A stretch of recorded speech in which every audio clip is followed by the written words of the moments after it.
Okay. Hello and good afternoon. Welcome. And welcome to the Oxford Martin School. Welcome to the fourth in our series on health in the 21st century, the health and environmental implications of our food choices.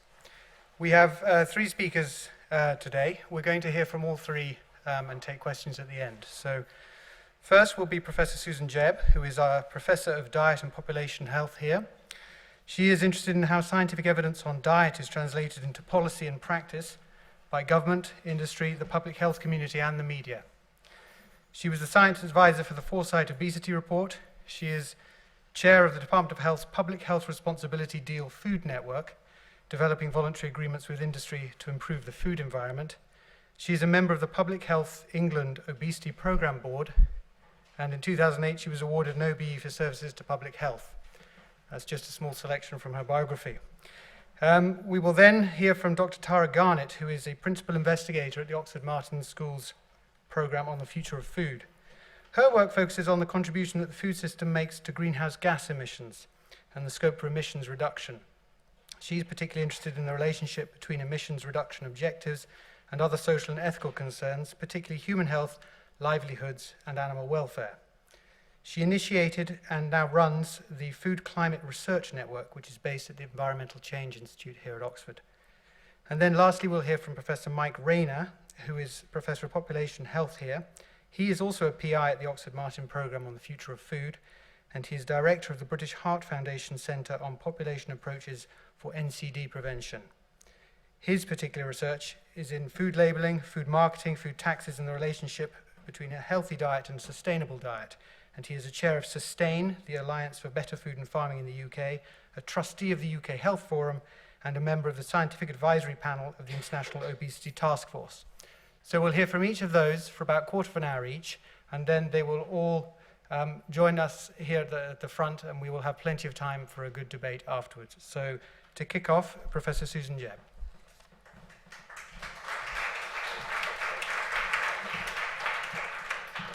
Thank you, Julian, and a great pleasure to be here. We've been asked to talk to the topic of well-fed.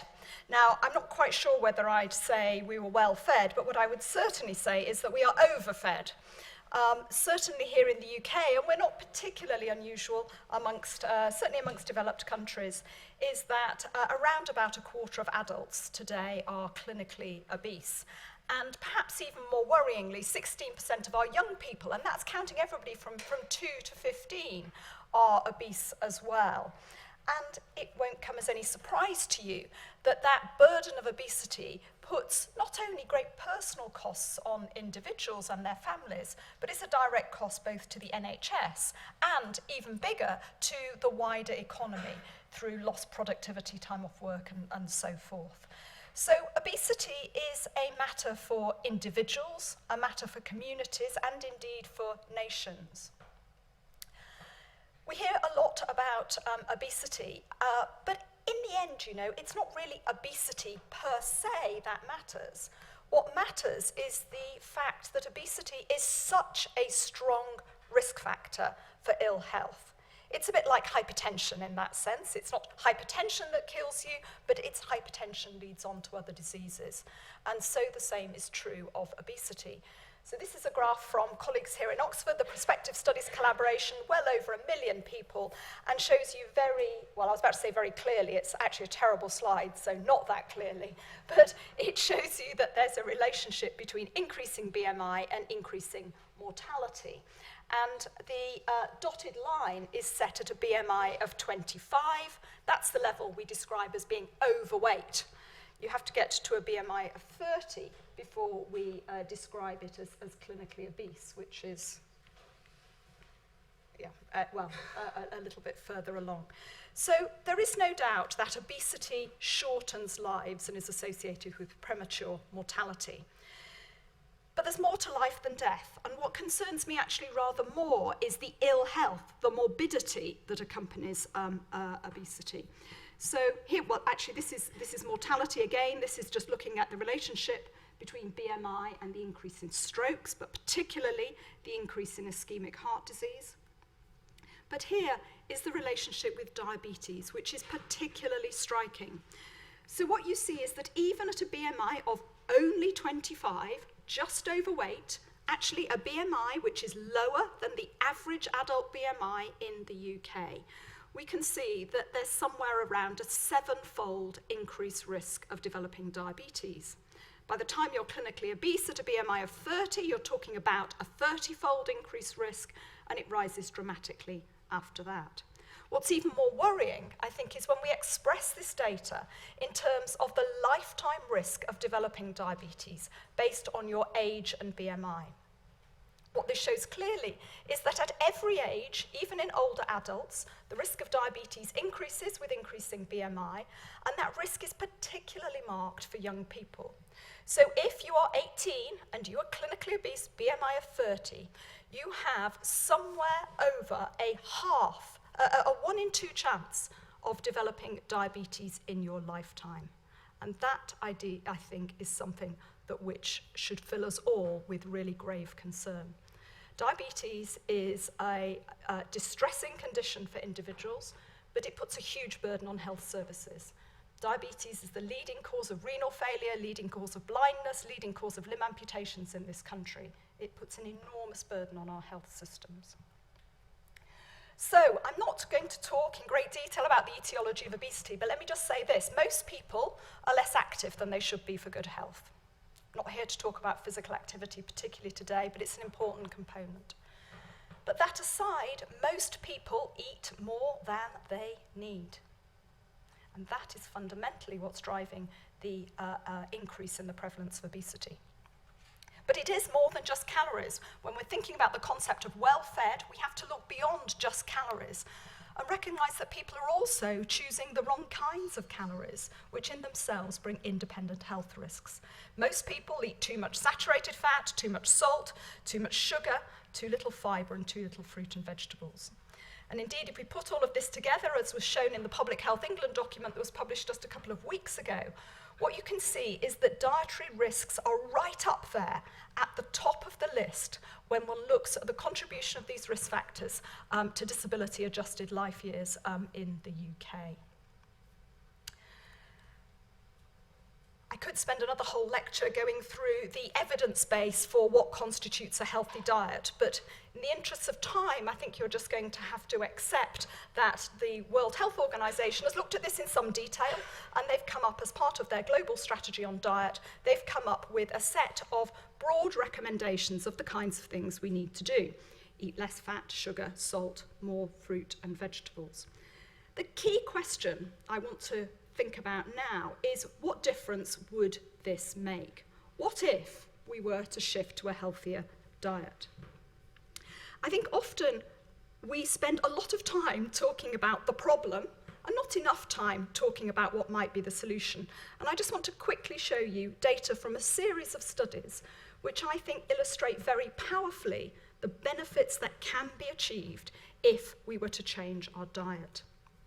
So here's data from one of my own studies, which shows in 500 odd people the benefits of reducing saturated fat. There's a lot in the media about whether saturated fat is a risk. I firmly believe it is. Reducing saturated fat in the diet, whether you replace that with other types of fat, that's shown in the HM, the high monounsaturated diets, or if you actually just reduce total fat, those are the low-fat LF diets, in each case, you see a reduction in LDL cholesterol, the so-called bad cholesterol. Reducing saturated fat, whatever you replace it with, is associated with improvements in cholesterol. What you see here, the LGI, this was also a study which involved manipulating the glycemic index. And what you can see is the difference between high and low glycemic index foods. And you'll see, if you look at the statistics, that there's an additional benefit in terms of LDL reduction if you choose low glycemic index carbohydrates. So reducing saturated fat, changing the nature of the carbohydrates in the diet, both contribute to reductions in LDL cholesterol. Here's the DASH trial, which shows the benefits twofold. Firstly, of reducing salt. You can see the effect on blood pressure of a high, medium and low salt diet, But additionally, it shows the benefit of the so-called DASH diet. This was a diet that was particularly rich in fruit and vegetables and rich in low-fat dairy products, high in calcium, magnesium, and other important minerals. If we change the overall diet, we get significant reductions in blood pressure. You can see systolic blood pressure goes down from the 133 or so in the high-salt control diet down to about 125 in the low-salt DASH diet. Now, those of you who want to pick holes in this will say, but these are just intermediate biomarkers. These are risk factors. What about hard outcomes? So here are three, I think, slides which tell you about hard outcomes. This is the Finnish diabetes prevention program. Recruited people at high risk of diabetes with impaired glucose tolerance and put them into a complex multi-component intervention which involved weight loss, reducing fat, increasing fruit and vegetables, and so forth. This is the incidence of diabetes over the successive 8 years. What you can see is that it was more than halved. Comprehensive dietary change more than halved the risk of developing diabetes. Here's another one. This one's actually done with long-chain N3, effectively fish oil supplements, but I guess is a proxy for the oily fish story. But here these are people who were given relatively high-dose long-chain N3 supplements, and you can see substantial reductions in mortality, total mortality, cardiovascular mortality, both sudden death and ischemic heart disease. And one final one, which is the Mediterranean diet. This is a secondary prevention trial. This was people who had already had a heart attack, and we were trying to prevent them having a further incident. And this was the fairly classical Mediterranean diet, changing the types of fats towards unsaturated fat, decreasing red meat, increasing oily fish, increasing fruit and vegetables. And again, what you see is a substantial improvements in survival in those who adopt the Mediterranean diet. It's a very quick run through, but I hope it's enough data to persuade you that there are very, very tangible health benefits to be had by changing dietary habits. And indeed, Mike Rayner and his colleagues have done some nice modelling which have looked in the UK what would achieving some of the dietary targets actually mean, and what they estimate is that we could save 70,000 premature deaths each year in Britain. But the problem is that dietary change is slow. You know, many of us have been in this game for quite some time now, and to be honest, the fundamentals of dietary advice have not changed a lot, despite what you might read in the media. We still think people should eat less saturated fat, eat less sugar, eat less salt, eat more fruit and vegetables. We've been arguing for this for some time. But what you'll see from this data, which are two surveys done around about 10 years apart, is that change, whilst it's been in the right direction, is extremely slow, and we are still a long way away from our health targets. We have to develop new ways to encourage, enable, support, facilitate people to make changes in their diet. And I would argue this is where the real challenge currently lies. Of course, it's not just, when we're thinking about food, it's not just about health. And again, you know, Mike contributed heavily to this document from the Sustainable Development Commission a few years ago, which tried to reconcile the priorities and the dietary recommendations around public health, environmental sustainability, and also thinking about the impact on the economy. It's important to remember that the food industry is the UK's single biggest manufacturing industry. If we want a successful economy, we also need a successful food industry. And what we really need to grapple with, and I think in a way at the heart of today's session, is how do we marry up these complex goals? Because as this diagram shows, is sometimes they're all well aligned. If you take something like reducing consumption of meat, for example, in general, there's some agreement, but in other areas, they certainly don't go along together. the example I've started to use recently is around sugar. So in nutritional terms, you'll find very few nutritionists sort of arguing that we should be eating sugar because it's a significant risk factor for obesity and indeed ill health. But actually, it has a relatively low environmental impact.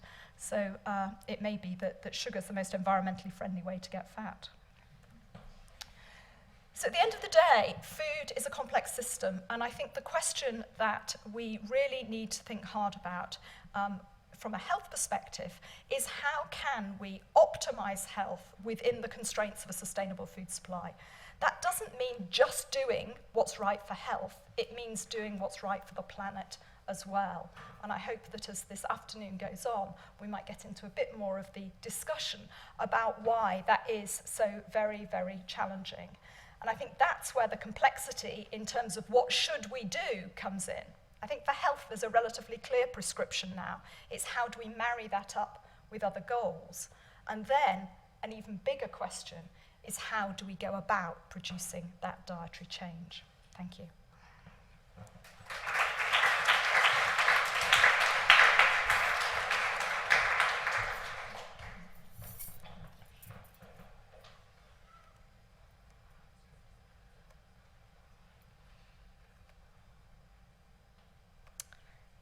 Great. Thank you very much, Susan. I'm going to segue on a bit. So I'm going to talk about food and the environment, but before doing that, and I won't exclusively do that because I don't think it's possible to talk about food and the environment before talking about all the other things that link us to food. Food is about everything, really. That's why I find it really interesting. Susan's talked about nutrition, that aspect of food, but there are all sorts of other things. So when we're talking about the environment, we're talking about climate change, land degradation, water use and so forth. We're talking about other aspects that impact upon our well-being as people. So that is nutritional health, but it's also other health impacts such as zoonotic diseases, it's jobs and income, it's issues of power and control and equity. And of course, there's the bit at the bottom that we tend to forget about when we're discussing nutrition and the environment, which is all the other dimensions of food. Food is eaten for pleasure, food that is, there's a huge amount of ingenuity that goes into the production of a processed pizza or a Heston Blumenthal meal. It's linked up with our religious beliefs. We have strong ideas about animal ethics and welfare. So food is about everything. And I'm going to focus on the environmental dimensions, but show that we cannot be talking about solutions without talking about that everything else. So our food system links to a range of concerns from climate change, deforestation, land degradation, and a range of water pressure. So I'm going to focus mainly on climate change. So there's been a number of studies over recent years, and generally speaking, they find that the food system as a whole, from production through to consumption, accounts for about 20 to 30% of global greenhouse gas emissions. Now, there's quite a wide range in that, and that's because there's going to be huge variation across countries and huge difficulties in actually accurately quantifying. About 2/3 of those emissions occur at the farming stage. Part of that is direct on-farm impacts, and part of that is land use change, and I'll talk about both of those things in a minute. And then beyond the farm gate, you get all the emissions that are associated with processing, manufacturing, transport and distribution, retailing, catering, you taking your food home, putting it in the fridge, heating it up, washing it up, throwing it away, that sort of thing.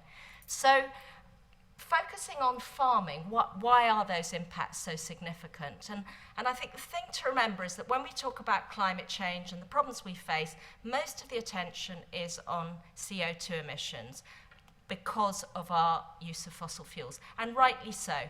But when it comes to agricultural production, there are other gases to worry about as well. We've got methane, so carbon dioxide present in the atmosphere, but a relatively weak has a relatively weak global warming potential. And the main causes from agriculture are fossil fuel use and land use change.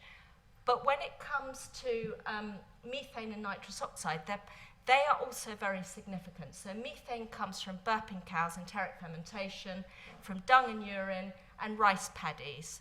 And again, methane is present in the atmosphere in smaller concentrations, but it's about 25 times more potent. So if carbon dioxide is beer, methane's wine.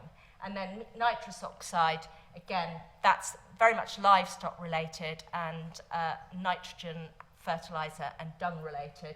And that is even more potent. It's the vodka of the climate change world. So you've got about half of the emissions come from methane and nitrous oxide and a little bit of fossil fuel use. And then you've got this great big 50% that comes from land use change. And livestock contribute to the bulk of those. So land use change, what is land use change? Well, this is land use change. So that's rainforest, and that is probably soy, where once there was rainforest, and that soy is probably destined to feed our pigs and our poultry and our dairy cows. And of course, the ploughing up of pasture land and the cutting down of trees gives rise to the release of carbon dioxide. So there are also other issues. There's been masses and masses of focus on food and greenhouse gas emissions, but water, people are starting to say, well, actually, water is the one we really, really should be worried about because food is thirsty. So 70% of irrigation water used worldwide goes for the agricultural sector. And that's mainly, so that's irrigation. So although we drink a smaller amount of water each day, it's the embedded water, the water involved in irrigating the food or in producing the feed crops that go to feed our livestock that is the real concern. And by 2050, it's been estimated that about half of the world's population will be living in water-stressed regions. And you can see from that slide that it's the poor people, as usual, who are going to suffer. And then we've got other issues as well. We've got, so if agriculture is the main driver of deforestation, it is also a main cause of biodiversity loss worldwide. And that slide simply shows the increase in the number of threatened species just over the course of 11 years. So the question then arises, okay, so what can you do? Well, you can produce differently. You can change how food is produced, reared, transported, and distributed. So that means optimizing your agricultural inputs relative to your outputs, not clearing more land. Therefore, we need to produce the food that we do on existing land and not expand, even though our population is growing, and we need to decarbonize post-harvest. So that's one thing we can do, and we should be doing. The second thing we need to be doing is improving governance. So that is, among other things, halts on deforestation, addressing equity issues, because, you know, it's one of these tired, well-known, but nevertheless not implemented mantras that hunger is a problem of inadequate access to food rather than the insufficiency of food worldwide. So we need to improve governance to ensure that poor people actually can access and afford food. And we need to address waste as well, because, and again, these are really, really rough estimates, but people say 30 to 50% of food worldwide is wasted. And that's an issue because wasted food represents a waste of all the emissions and all the land use associated with the production and distribution of that product. And then, so finally, we need to consume differently. And that's what I'm going to focus on, shifting diets away from resource-intensive foods and considering the implications for health. So they all need to be done, but not one of them on their own is going to do the job. So this slide quickly illustrates that. So the red line at the top is our cap, our global cap on everything from transport, the built environment, eating food, buying shoes, everything.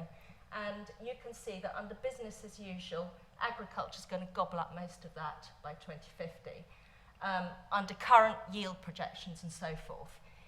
If you reduce waste, you're going to get some cuts.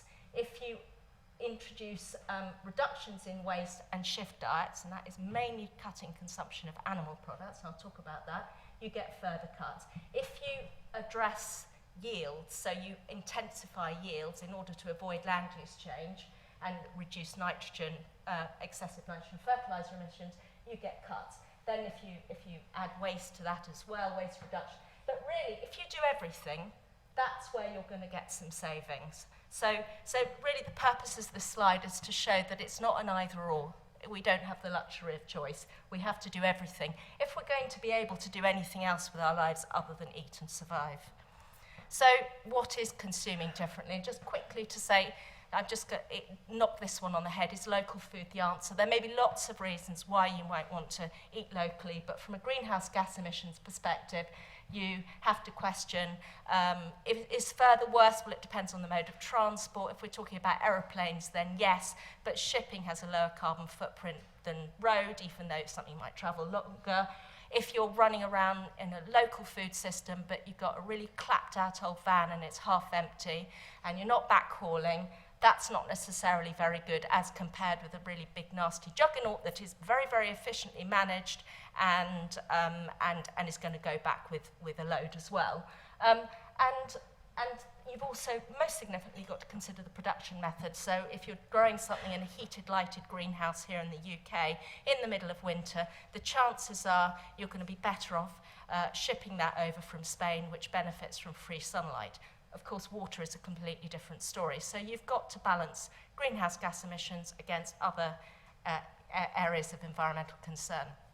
But the point here is that what we eat often matters more than where it comes from. And livestock, Susan's just touched upon livestock, they account for about 14.5% global greenhouse gas emissions. They use 70% of our farmland. They're a major driver of deforestation. And they pollute water resources, and they eat grains, and that's a difficult issue, but arguably they eat grains that we could be consuming directly. Of course, the protein content is not going to be equivalent, and you could argue that that grain wouldn't be produced if it wasn't going to be produced for livestock. It's a complicated issue, but arguably that's a waste of prime arable land, which we don't have in abundance. Of course, there's lots of goods. For a start, it gives livelihoods to nearly 1 billion people worldwide.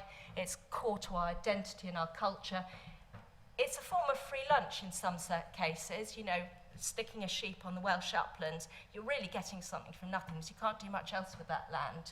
And of course, there are non-food goods as well, from, you know, leather through to collagen used in various arguably unnecessary beauty products. So this is what we eat. It's not what Susan thinks we ought to be eating, but it is what we eat in the UK. And this looks at the greenhouse gas emissions associated with the typical British diet. And you can see that about 70% of those impacts relate to the animal content of our diet.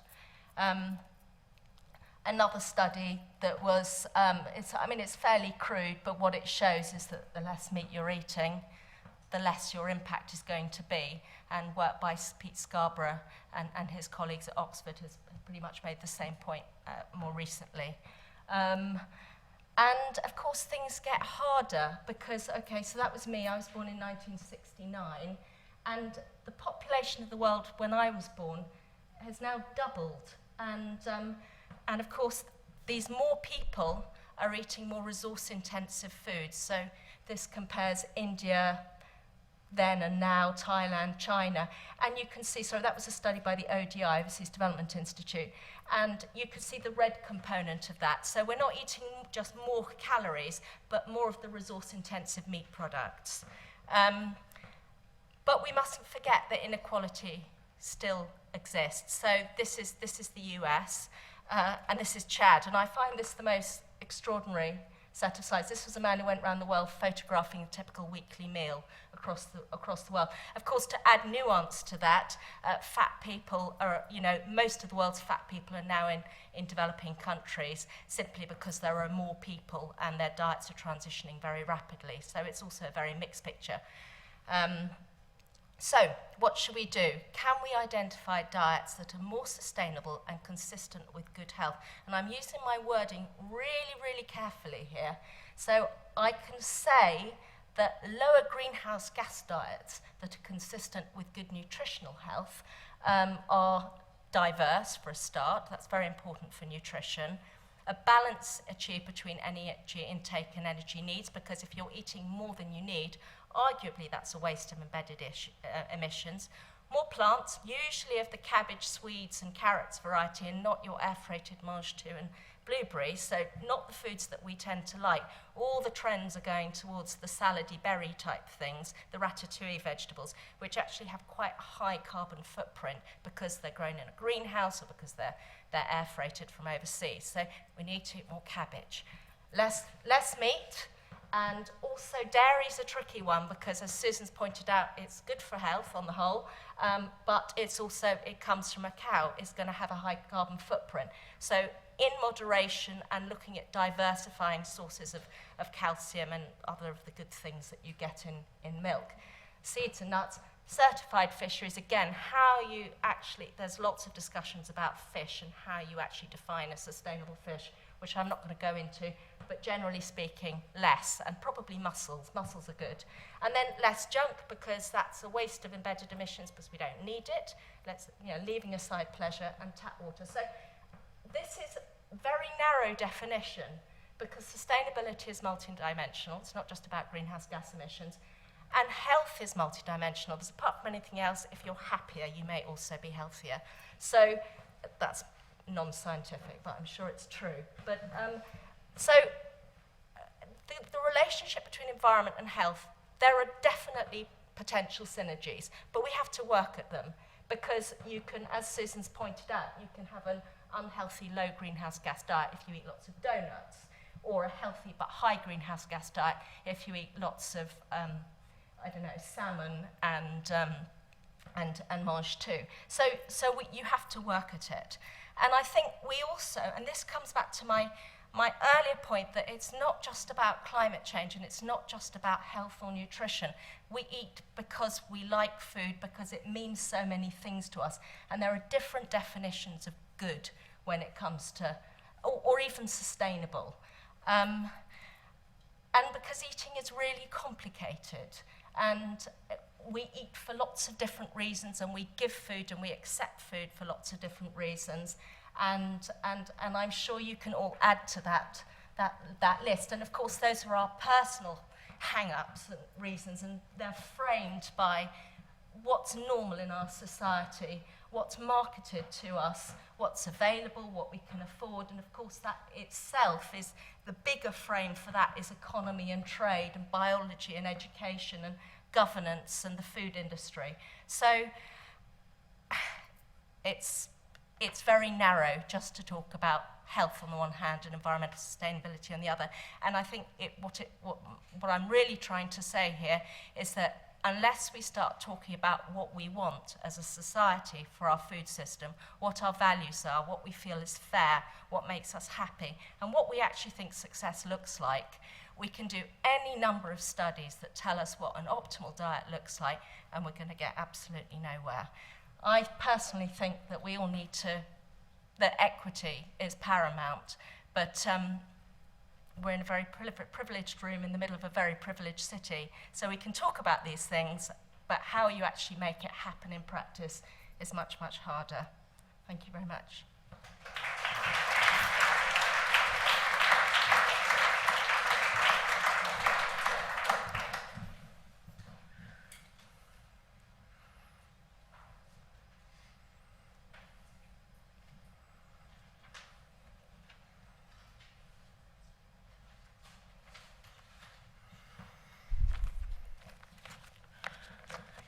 Good. I don't think the previous speakers have covered anything I'm going to say, so that's fine. Being lost. Well, thank you very much for inviting me to speak to you today. In my talk, I'm going to focus on the health implications of our food choices, because that's where I know more about, rather than the environmental implications. And in fact, actually look at just one health implication, obesity. But I hope that what I'm going to say will be relevant to a consideration of all health and environmental implications. So here is the outline of my talk. Firstly, I'm going to talk about some problems. Of course, not all implications of food choices are problematic, but today I'm going to talk about problematic implications of food choices. Secondly, I want to talk about some explanations for one of those problems, obesity, and thirdly, some solutions to that problem. Incidentally, by choice, I don't, as in the title of this seminar, I don't just mean our individual food choices, but the choices we make as groups, families, organizations, communities, societies, and so forth. Very few people, for example, choose to be obese, but somehow many of us have ended up that way. So, firstly, problems. What are the problematic implications of our food choices? I think they can be broadly categorized, as we've heard earlier, into three groups: health, environmental, and socio-economic, or I think Tara calls them livelihood problems. First, obviously, our food choices are, or maybe perhaps obviously, are going to affect our own health, but our food choices also affect the health of others. This is most obvious in the case of families, where parents will make food choices for their kids.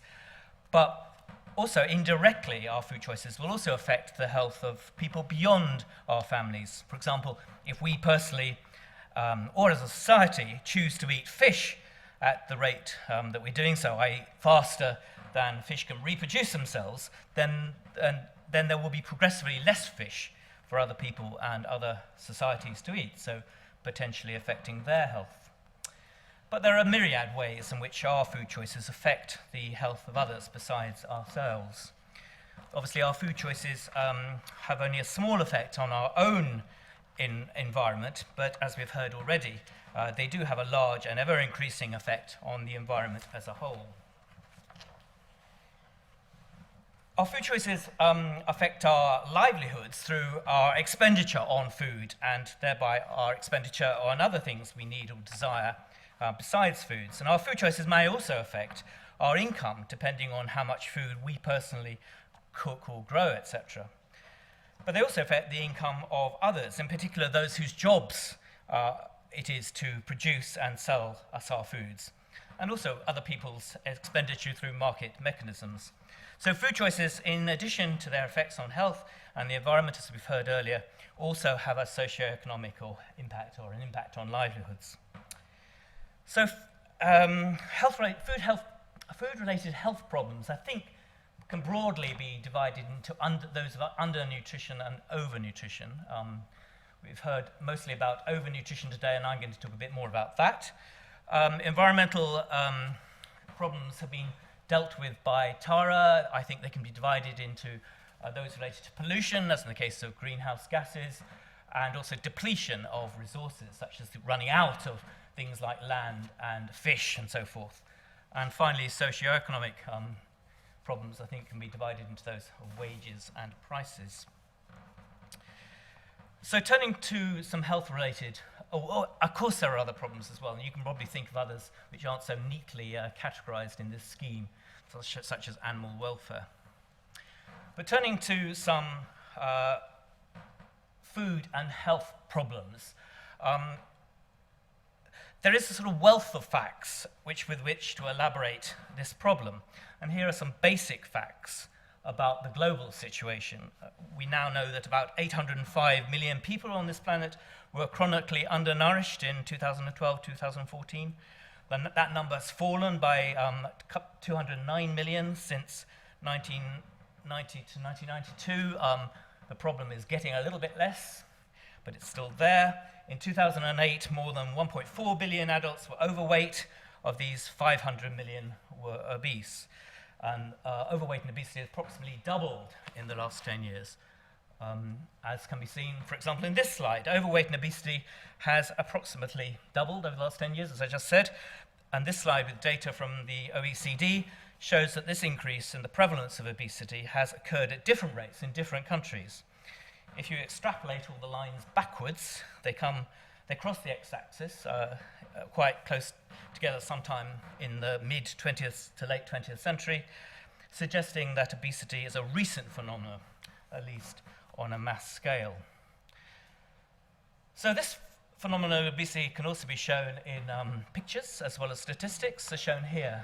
These are some adverts for the latest in toilet seats and coffins.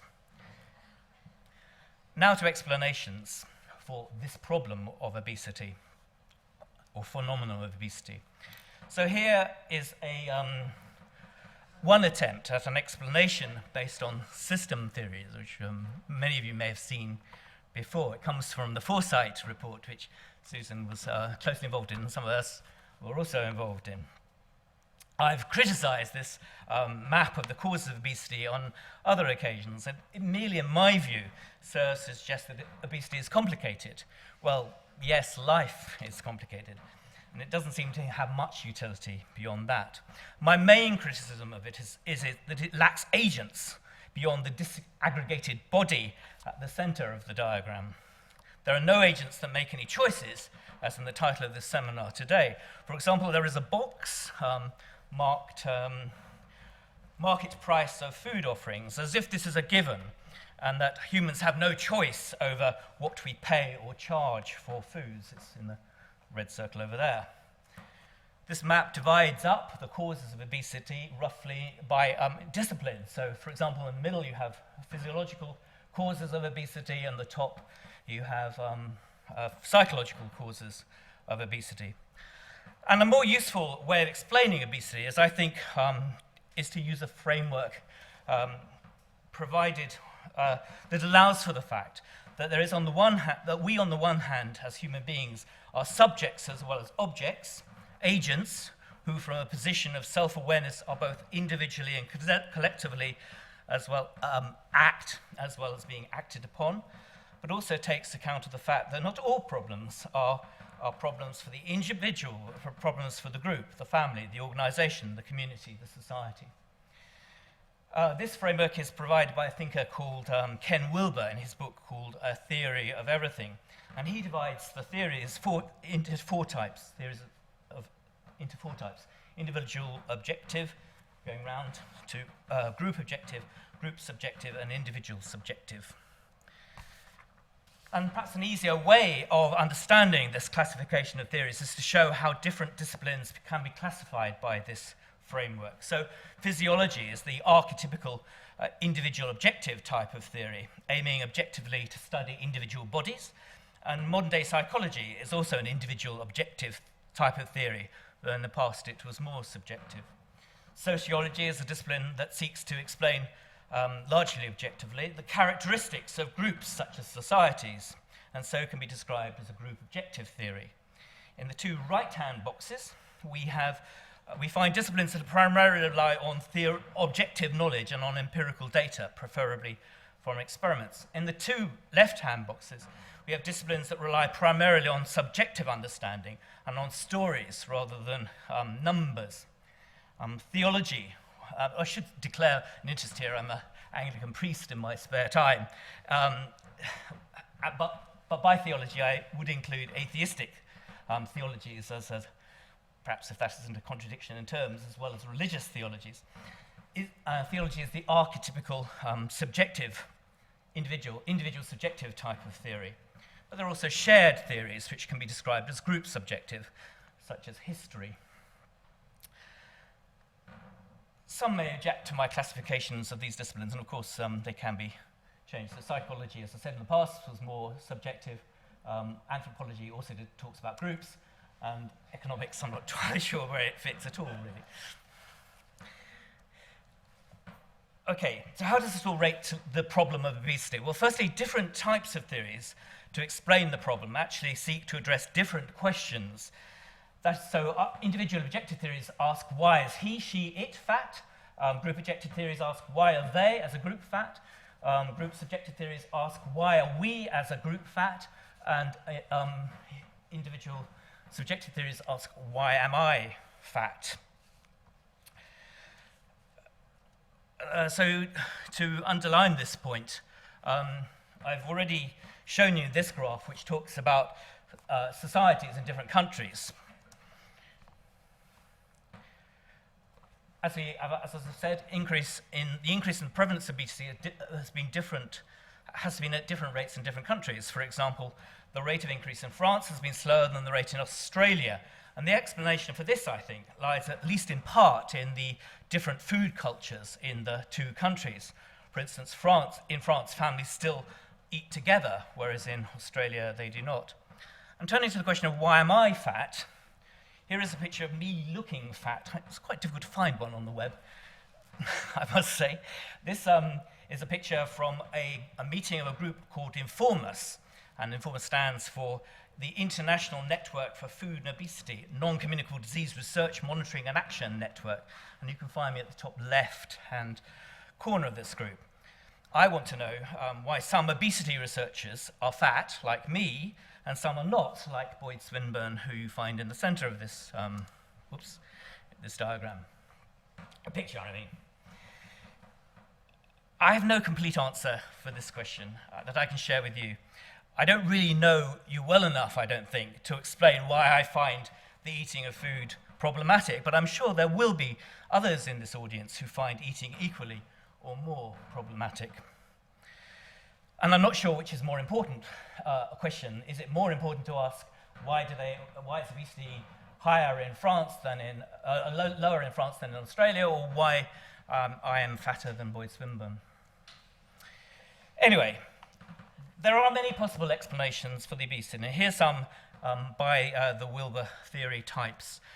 So, if energy exceeds energy expenditure, the mouse gets fat. If he or she increases her consumption of energy-dense food, he or she will get fat. If he or she is confronted by a range of different foods, he or she will eat more foods and get fat. First is a physiological theory explanation, the second two are psychological explanations. Moving on to group explanations for fatness in groups. Where there is an increased availability of different energy-dense foods, they will get fat. Where increasing economic wealth leads to increasing availability of different energy-dense foods, they will get fat. In postmodernity, we are defined by what we consume, so we consume more and more and get fat. We are adapted by natural selection to eat more in times of plenty, so in times of plenty, we will get fat. I am by nature greedy, and despite my best intentions, I get fat. The reference for that is St. Paul's letter to the Romans, chapter 7, verse 15. It's a rough translation of that. And I could supply you with references for the other explanations of obesity, if you like. You can have my reference data. So, that's the explanations for obesity. Where does this all lead to us? Importantly, I think, we're not just interested in problems and explanations, we're interested in solutions. So I've listed these explanations explanations for obesity down the side. And of course, they generate different types of solutions.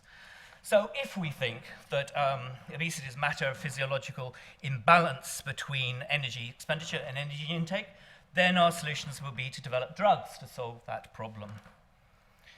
If we think we can exploit our knowledge of the psychology of food selection, for example, our tendency to eat more when confronted with a greater variety of foods as at a buffet, then we can use nudge, which I'm hoping you've all heard of, to tip people over the balance by, for example, providing them with set meals in cafeterias rather than set meal in canteens rather than the cafeteria type style of food delivery.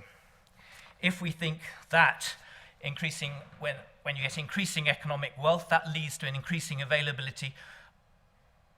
Wrong one, sorry.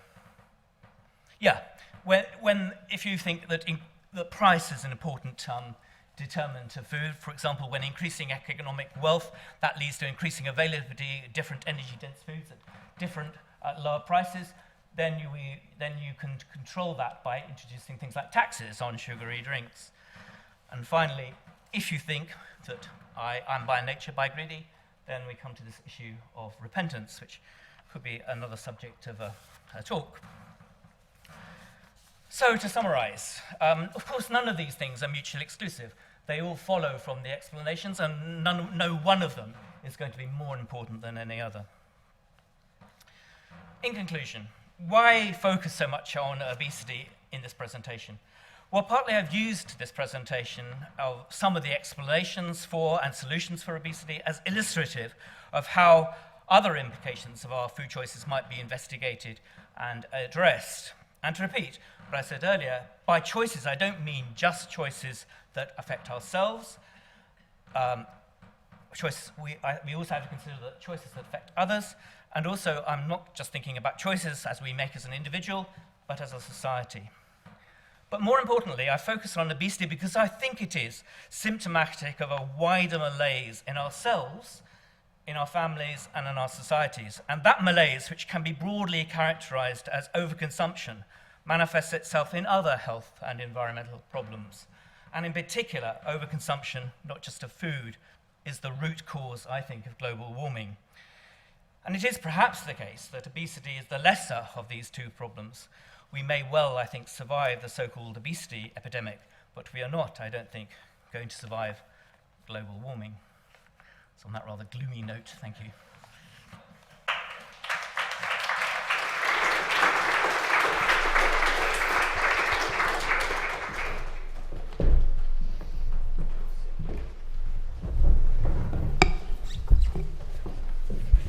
Okay, well, thank you very much for three very thought-provoking and very different presentations. We're going to have about 35 minutes now for questions and discussion. Could I just tell people, rather than remind people, that this is being filmed and live webcast. So if you don't want to be filmed and live webcast, please don't ask a question. So right, if I could have a show of hands, and we have some roving mics to take any question. Here's a question here. Right. Thank you very much for the very extraordinary speech. And so I'm from China, and I have a question for Susan. Right. So I noticed that you mentioned that we have in the UK we have pay endeavor to tackle this problem for 10 years or over 10 years, but the progress is very, very slow. So I wonder, what do you think the problem is, and have we considered any solutions? I know I will sound very Chinese because I'm from China, so like the economic, like the governmental intervention into the food market, for example, because I also noticed that the relative price of meat to vegetable is much, much more lower here than in China. So I think people are just encouraged to buy meat instead of vegetable or fruit. So I want to have the government of UK consider this kind of economic solutions. So thank you very much. So I think for many, many years now that it's been widely recognised that there's a problem and that we need to change diets. But there's been a huge amount of talk of a whole variety of different options. But if you look at what's actually happened, it's been heavily based on health promotion. It's been heavily based on an idea that if we educate people more, if they understand more about a healthy diet, then they'll just spontaneously go and follow that advice. And I think that in more recent times, people have, not entirely, but a growing body of people have recognised that knowledge is helpful, but it is by no means sufficient. Just understanding about a healthy diet doesn't mean you're going to do it. So I think there are other initiatives which are coming into place, things like food labelling, for example, where the UK really is leading the world in trying to have clearer labelling so that people can identify healthier choices. Not perfect, but it's an effort. And there's a whole raft of other interventions which are discussed, and some of them are partially enacted. So you've got a whole load of things like the Healthy Start scheme, which is a welfare food scheme for pregnant women and young children.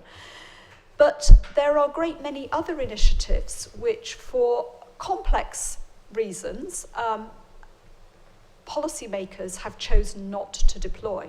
So the obvious one at the present time would be taxation on specific foods where we want to discourage consumption, particularly sugar-sweetened beverages.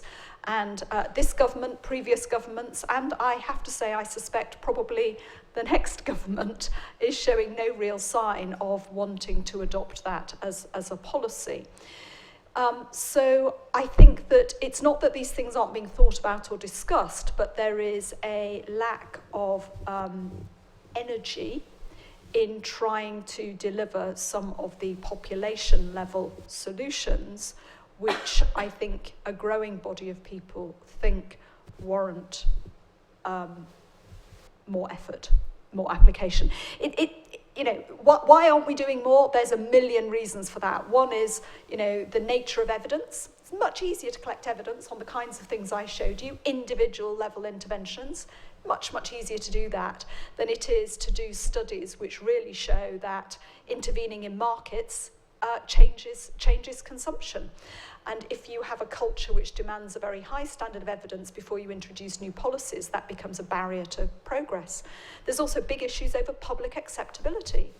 It's intriguing that even though most people are overweight in Britain, there is still an incredibly low public tolerance. People think, I characterise, those fat people over there should just pull themselves together and eat less. And there is an outrageous lack of understanding and support for people who are struggling to control their food intake. And the public are quite sceptical about the sorts of things they want, the kinds of interventions they want government to make. Or indeed they want the food industry to make. Recently, some companies have reduced portion size of some of our kind of iconic brands. There's been a not insignificant consumer backlash of people feeling that they're being ripped off because their chocolate bar is now 5% smaller than it was last year. So I think there's a whole plethora of reasons why these things are not happening, some of which is about political will, some of it is about public acceptability, and some of it's about lack of evidence. Thank you. Okay, we have one here. My name's Godfrey Fowler. I was a GP in Oxford for about 40 years, and I was also involved in setting up the University Department of General Practice. Smoking and diet interested me enormously as a GP in the last half of the last century, and I was fascinated by the way the two changed over the period of 40 years or so. Of course, evidence on smoking was non-existent in about 1950. We all smoked, I smoked, we all smoked. We offered cigarettes around to our friends. I remember doing that as an undergraduate. If you didn't have cigarettes, it was because you were too mean or all the rest of it. That's changed dramatically now. Why has it changed? Well, largely I think because very good evidence was provided of the harmfulness of smoking, Richard Doll and others, which really was very persuasive. The government had a committee in the last half of the last century called the Scientific Committee on Tobacco and Health, which I was on, not because I was an expert, but because it was full of experts, and they needed a GP to make sure that what came out of it would be understandable by GPs and so on. Anyway, that committee was very influential, and as a result, of course, all sorts of things happened, banning of tobacco advertising, all sorts of things. And it's been very impressive, and we look around now and see what a different world it is. Now, that sadly has not happened in relation to diet. I was actually on the government committee on diet and health in 1970s and 80s, I think it was, the COMA, so-called COMA committee, a very good name for a committee, I'm sure, because we spent a lot of time sleeping. But we did have lots of experts on that who all argued with each other about what was important and so on. And the chief medical officer who chaired that was not really persuaded by anybody that anything was to be done. So there we are. Okay. Do you have any comments? I think there are some lessons from smoking, and I think we're trying to learn those, but diet is much more complicated. The message "don't smoke" covers most eventualities, and there isn't a "don't eat" message which works in quite the same way. And so I think complexity of message and the huge potential for compensatory behaviours. If you tackle one bit of the diet, you might deal with that, but all sorts of other problems pop out somewhere else. That's even when you're just thinking about health, never mind when you start extending it to think about environmental issues. That's not meant as an apology for the lack of progress, but I think it is a little bit of an explanation as to why it is proving much, much harder than it is with tobacco. But, it is possible to change diets.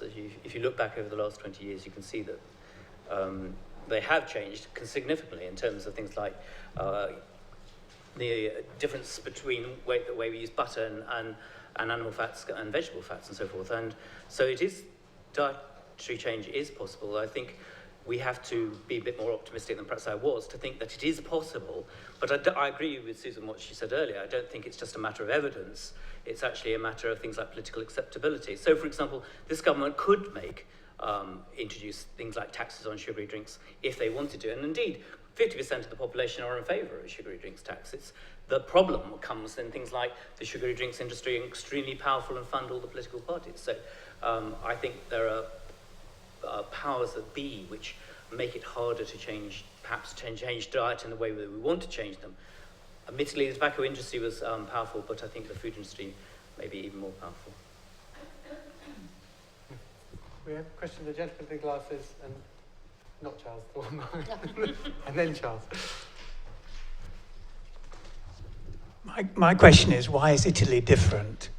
In the graph of showing the rise in obesity in different countries, with America far ahead, and Korea at the bottom, but Korea was increasing, America was increasing, every country was increasing except Italy. Now, I go to Italy a lot, and they really love food. So why is Italy bucking the trend, and what can we learn from it? Well, we have two questions. There's a data problem here, maybe. Because also these, if you see the graphs go up and down a bit, so I'm not entirely sure the recent trends in Italy. I mean, it's true that some countries like Italy and France have at times experienced a flattening of the curve. Would that be your view? So I think there is, obviously these rates cannot go up forever. They must tail off at some point, possibly at the American level or whatever like that. And you can see the American level is also tailing off to some degree. So there will be a point at which we can't get any fatter, surely. There will be, but we're not at that point yet, unfortunately. And I think it's very likely to be a data issue. I wouldn't over-interpret that. If we look at the data from childhood obesity in Italy, which perhaps measured a little bit better, they have amongst some of the fattest children in Europe. So even if there isn't a problem in the adults now, there's certainly going to be. But there is also, I think, a difference in food culture, as I try to allude, between France and some of the other developed countries like Australia and United States. I think there is good evidence that, French rates are not going up as fast. And that's largely because they do retain lots of the old-fashioned food ideas, like eating together and cooking. You know that if you go to France, really. And I think that's a big contributor to the slower rates of the increase of obesity in France and Italy and places like that. Charles. A question for Susan about the relationship between mortality and BMI. I think there's some statistical work, I think coming out of Canada, that argues that although obesity definitely elevates mortality, that there might even be a slight advantage of having a BMI a little over 25. Yep. Am I just clutching at straws, or do you? Well, if you look at it in mortality terms, that's absolutely right. But that is a very simple outcome, actually. I think there are two things underneath that which we should be concerned about. The first is that we are offsetting the premature mortality in people who are overweight with huge medical intervention. So treatment for high blood pressure, dyslipidemia, and so forth. So preventing that mortality, which one might expect to accompany overweight, is being achieved at huge medical cost. That's the first thing. And the second thing is that only takes account of things that kill people. And actually, some of the biggest burdens of obesity are things like joint problems, back pain, and so forth. Certainly big things that account for lost economic productivity. And without doubt, those are much more directly related to increases in weight. So I think that if we only look at mortality, we are deluding ourselves about the scale of the problem. Obesity actually, the impacts on mortality are actually rather less than you might expect them to be, but it's the impacts on ill health, morbidity, that are huge. Being mildly overweight can actually be beneficial. It can be if you have a very strong and well-funded medical healthcare system. But the question is, do you want to medicalise your way out of this problem? I think it's a sticking plaster.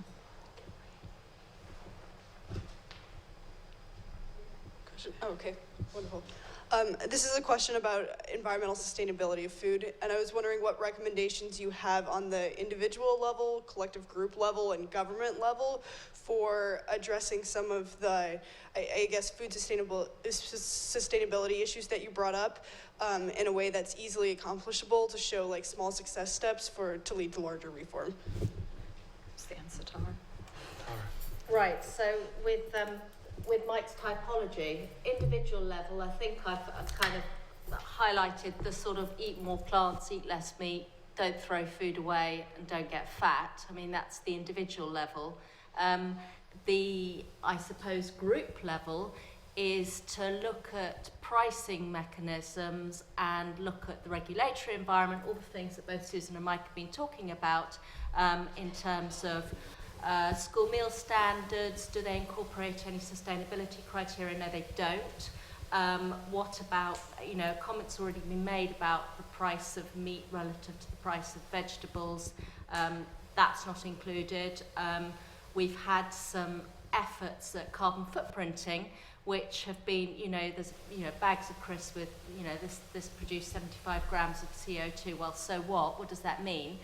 So the consumer labelling approach is useful, and it can be useful because if Walkers and, Doritos both produce a bag of crisps and the 35 gram packet of Walker's crisps has a lower footprint than Doritos, then you can have a kind of positive race to the top or the bottom, or whichever way around it is, from the manufacturers. And I think that's also the case with front of pack nutritional labelling.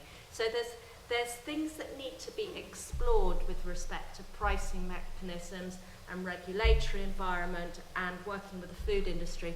The evidence base on what actually works doesn't exist because the environment is simply not a priority, and because for all the reasons that Susan has been discussing, the fact that the idea of intervening in people's diets is anathema to policymakers for the sake of health, let alone the environment, which is still a problem out there that's, it's the next government's problem. So, we can say what we want to do at the individual level, and at the societal level, I'd say we need not just research, but action so we can learn from our mistakes, and that will feed the evidence base so we can get it right next time, because we can't afford to do nothing. And from an anthropological sort of societal group, subjective, narrative, historical, whatever perspective, we perhaps need to look at how we value stuff, how we define progress, our relationship with meat as kind of synonymous with plenty and bounty and good things, and how we can maybe construct a different narrative about what good actually looks like. Yeah, I agree with Tara, and I think we can learn a lot here from tobacco. We could have taxes on meat. We could have bans on the advertising of meat-based products. We could have better labelling of meat-based products to demonstrate that they're have a high embedded greenhouse gas emissions. All those sorts of things. I suppose in my talk I was also saying I think I'm not optimistic about any of those things. We can't even get a tax on sugary drinks, which I think for which the evidence is pretty clear, which would have benefits on obesity at least. I'm not optimistic really today, at least. And I think what we need is a fundamental change of mindset. That was what I was trying to get at in talking about the left-hand side of my diagram. We really need to alter the way we think about consumption as a phenomenon in society. We do define ourselves as consumers, or we all define ourselves more by our consumption than by our jobs, for example. And so we do need, something big needs to happen in order to actually make a difference here. I think there is a really important issue around social norms and the way we view food as part of our culture. And again, harking back to tobacco, a really important shift was in public opinion and social norms, where it went from the days where you did freely hand out cigarettes to friends to where it's just socially not acceptable to do that anymore. I would make the analogy with sort of biscuits in meetings. Even in nutrition meetings, I still go to things where if there are no biscuits, people complain. And actually, I think that I will very happily have a biscuit with my coffee. On the other hand, if it wasn't there, I wouldn't go off in search of one. And it's an example of how the environment prompts your behaviour, and it's an example of how social norms are framing the way we treat food. But on the subject of biscuits, it's so core to our sense of hospitality that you never invite somebody into your house without offering them something to eat and to drink. And that's been going back since, read the Odyssey.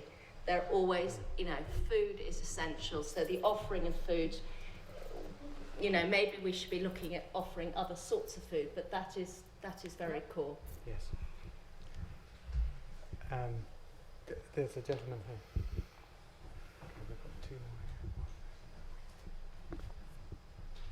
Hi, just tapping into that social norms point. As social norms, psychology and lifestyle, all of, obviously important components, I just wonder if the panel think one of the 3 daily meals is more responsible for obesity than another. So breakfast, lunch or dinner, because they may illuminate factors of psychology and lifestyle, that's all. So the answers are all equally important. I don't worry, especially when people consume their calories. I think what matters is the integrated sum. Well, actually, I do think it matters very much that people sit down and eat with one another. And I think we should stop snacking, basically. I think there's a moral imperative. I think it's morally iniquitous to snack, actually, though I do it all the time, of course. We should eat with one another, and that would regulate our calories to some degree. And also, we would be eating proper food from fresh ingredients and cooking it ourselves rather than buying junk food. Cabbage, mainly. Cabbage, mainly. Mainly cabbage, yeah. We had a question here.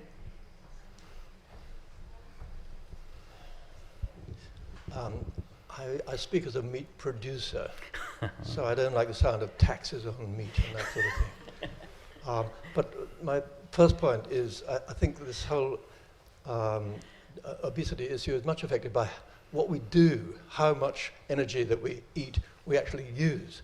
And I'm very conscious that even in modern agriculture, the energy provided mostly comes out of an oil well, and people don't actually physically exert themselves. And people spend lots of money and time in the gym wasting energy, it seems to me.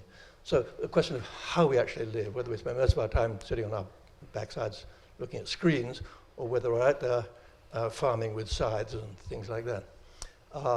But I'd also like to ask Tara whether whether the economic influence of what makes farmers, food producers, do what they do. I mean, on our farm, we try to put very high up the sort of ecological impact of the farming system. So although we produce beef and sheep meat, it's all grass-based, and it is not at all fed with cereals. But nevertheless, there is a whole lot of methane emissions involved and that sort of thing, which we always feel, can't really be like that. It can't really be that big a problem, the methane produced by cattle. They've always roamed on grasslands. They've always been huge herds of herbivores eating and belching. And is it really that big a problem? Because we're really concerned about that. Equally, how this food is processed and distributed. We also produce vegetables which are distributed in Oxford by rickshaw, which doesn't produce too many emissions, I hope. But the whole process of how farmers are rewarded, we're actually driven by economics. We're driven by how we make a living. We can't do things which we think are ecologically sound or good for health or anything else if we don't make a living by doing it, if the economics doesn't permit us to do that. So we need big incentives to do what are perceived to be really the most sensible things. Well, I mean, I think several things come up. First is the whole issue of grass-fed and emissions, and then the second is the incentives. And I think both of them link to ideas about what we actually want. So there's been lots of work looking at life cycle analysis recently, and generally it finds that livestock that are reared more intensively on cereals or that are monogastric, pigs and poultry, have a lower carbon footprint than your grass-fed beef that look natural. They look like they should be there anyway, they're making use of resources, etc. So there are two ways of looking at that, of answering that question. One is to say, okay, well, we can't do anything about our desire for meat. Demand is going to grow. If it's inevitable, then what we really need to do is to be giving incentives to farmers to make more efficient their supply chains, to produce more with less impact, which might mean going down the soy and the confined systems route and the anaerobic digestion route. Another way of looking at it is to say, well, hang on a minute, what are animals really good at? Well, they're portable dustbins, they're recyclers of waste. And what if we limit, we say we actually can do something about consumption. It's not an act of God, our desire for meat, and we can actually set a limit on our consumption and see what level of meat we can get out of rearing livestock on land unsuited to other purposes and of byproducts and so forth. And then you might get a different set of incentives and disincentives, but what you're going to get is a very, very seriously constrained amount of meat availability per capita. So I think there was the study recently that came up with about 30% of the world's meat worldwide is grown on this sort of ecological leftovers. So if that were the case, then the cost of meat would go up very, very substantially, and farmers would be remunerated. Now, the danger there lies in the fact that if the cost of meat goes up, then who gets to eat it, who gets to afford it? It's really not going to be poor babies in sub-Saharan Africa. It's going to be wealthy people living in Oxford. That's the first thing. And then the second thing is that to what extent would a very high food price lead to illegal land clearances to produce more of that grass-fed beef that we all want? Now, I don't know the answers to any of that, and I know where my gut feelings lie, and they don't lie with the intensive pig and poultry production. But I think that's part of the point that I was really trying to make, is that we have to discuss as a society what our metrics are, and link to underpinning what our metrics are, what we actually want to achieve as a society. Thank you. There's one lady at the back here. Thanks. Thanks so much for the talk. I've gone to a number of talks like this recently, and it seems to me that the environmental people are very willing to say we should eat less meat, but the nutrition people always say we should consume less saturated fats. Now, of course, most of our saturated fats come from meat consumption, and I'm just curious why sort of the nutrition group seems less willing to put forth this message of we should just eat less meat. And that also goes for sort of nutritional advice from various Western governments, which also seem to be eat less saturated fat, not eat less meat, which to me seems like a much clearer sort of equivalent to smoke less or don't smoke. Well, this nutritionist has no qualms in saying eat less meat. I think it's a sort of it's somewhat philosophical. Nutrition science is grounded in a discussion of nutrients and the metabolic impact of nutrients. So it tends to look at the impact of saturated fat or sugar rather than foods. So I think it's a question of what you're trying to do. If you're trying to look at the metabolic impact, or you're trying to communicate the message. Meat is an important source of saturated fat. It's by no means the only one. I worry at least as much, possibly even more, about the saturated fat that we have in biscuits and cakes and pastries and this sort of thing. And certainly, not all meat is equal when one's thinking about saturated fat. So I don't think the two messages are discordant, but I totally accept that we are not communicating well to consumers about food, and that is partly because of different discourses that are going on. I find myself increasingly trying to move away from talking about eating less saturated fat and eating less sugar, and instead saying eat less biscuits, cakes, chocolate, confectionery and sugary drinks. That covers a multitude of issues. It cuts calories, fat, sugar and salt in one foul swoop. Easy to say, very, very hard to do because of the whole issues we've already addressed about the challenge of dietary change.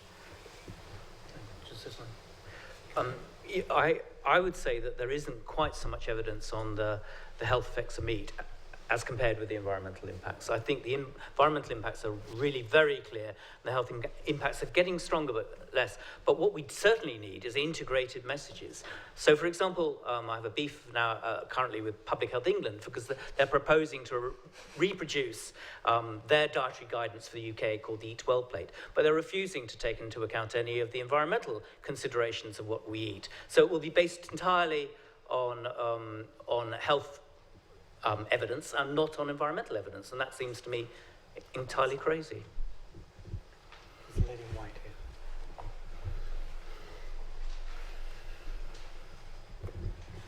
here. If it's true that we keep referring back to the diet under rationing in the UK in the Second World War, and that people were perhaps better nutritionally fed then. Is there anything we can learn or do short of having another world war? Although I can see the problems obviously when people would accept rationing and being told or restricted, but now from what you've said of what governments are reluctant to do to restrict things. Well, I think what the rationing experience shows you is the 2 points we touched on earlier, which is that it was a time when there was a political will to do something, which was driven by, additional constraints in the system, and where the public were prepared to accept pretty draconian intervention in a way which actually does feel very, very hard to get traction on either of those issues now. Not only, the world was a very different place then. People were much more physically active, which was clearly important. But for sure, during that era, people were better fed than they had been previously. And importantly, we saw a narrowing of health inequalities. There was some achievements, not wholly, but some achievements in terms of equity. But you looked, people often cite Cuba as another example of where, you get really dramatic government intervention has huge, powerful impacts on consumption patterns. But it's creating a climate in which that intervention is possible. I mean, government does intervene in the food supply at times. I mean, famously under Barbara Castle, for example, the Labour government of around the 60s or whatever, they propped up the price of various commodities. So sometimes governments can and do operate in the food market. I mean, Scandinavian governments actually do quite a lot to alter the price of foods and so forth. So, I mean, it is possible for governments to actually interfere in the market system for foods, and it's a prime candidate. I wouldn't interfere in the market for luxury goods, but when it comes to staples and such an important commodity as food, I think there's a good case for government interference in the market. It's also worth pointing out that people absolutely hated it, and after rationing was over, the incidence of dental caries shot up because people could eat sweets again. And that goes back to the point that we have to remember that people don't eat for nutritional reasons or for the environment. They eat because they enjoy it, and we have to try and figure out how to do it in a way that is not really dreary and really boring, because it's not going to work. The last question, just. Yeah. Hi, I wondered what role you think that retailers can and should be playing in changing consumer behaviour. They're obviously in the kind of the middleman in what we choose to buy and how we buy it, through their sourcing methods, dealing with the farmers on a day-to-day basis and dealing with the consumers as well. So what role do you think that they should be playing, and have you got any examples of what best practices retailers are doing and what good looks like? Well, I'll start by saying I think retailers are the most powerful element in the food chain, for sure. And therefore, they do have a huge responsibility for how the food system operates in both health and the environment. The challenge for them is that they are trying to marry up those societal goals with their commercial goals. And what they would like is for those two to be aligned, and they're currently not. So that's where the tensions arise. So there's all sorts of limited examples of retailers trying to do the right thing. There's probably a couple of examples of reasonably good practice, but it is not yet widespread, nor is it, if you like, in their DNA, that their business is about selling healthy, sustainable food. That's not at the heart of their ethos. And I think it's going to be a good while before we get there. So the retailers are all doing stuff on sustainable sourcing, so palm oil, fish, etc., etc. So they're doing some good work there, and they usually have healthy strands. What they don't do, even though they know that it's part of the discussion that needs to be had, is to try and integrate environmental sustainability on the one hand with health on the other, and to focus also on the meat issue. So they're very familiar with the issues, but they are too scared to do something about it. What I would really like to see is basket of goods reporting. I'd like to see the typical basket of goods purchased in Asda, Tesco's, Sainsbury's, wherever it might be, to with year on year or every couple of year reporting of the health and the environmental profile using a particular metric such as water and greenhouse gas emissions, maybe land use, for a typical basket of goods, so that we can actually compare how progress is being made year on year. That would be a nice thing to do. Fine. Do you have any comments on that? No. Okay, so thank you very much. Before we close, I just want to let you know about some events that we have coming up. As I mentioned at the beginning, this is the fourth in our series of health in the 21st century. So at 3:30 in this room next Thursday, we will have a talk on new strategies for disease prevention and management from infancy to old age, and that's on NCDs. The following Thursday on eradicating hepatitis C and HIV, progress and challenges for the next 10 years. Following that, we have why do we need to reconstruct drug discovery, and on the last Thursday of term, 4th of December, we have strategies for vaccines for the 21st century. Away from the health field, the Oxford Martin School hosts a wide range of events. On Monday, again in this room at 5 o'clock, we have the Butterfly Defect, which is a book by Professor Ian Goldin, the director of the school, and he'll be talking on how globalization creates systemic risks and what to do about it. On the 18th of November, a panel discussion on demography, is the planet full? And then perhaps the most intractable of all the problems we'll be tackling, on the 19th of November, restoring trust in the financial system. So perhaps we could just conclude with one last thank you for our speakers. Thank you.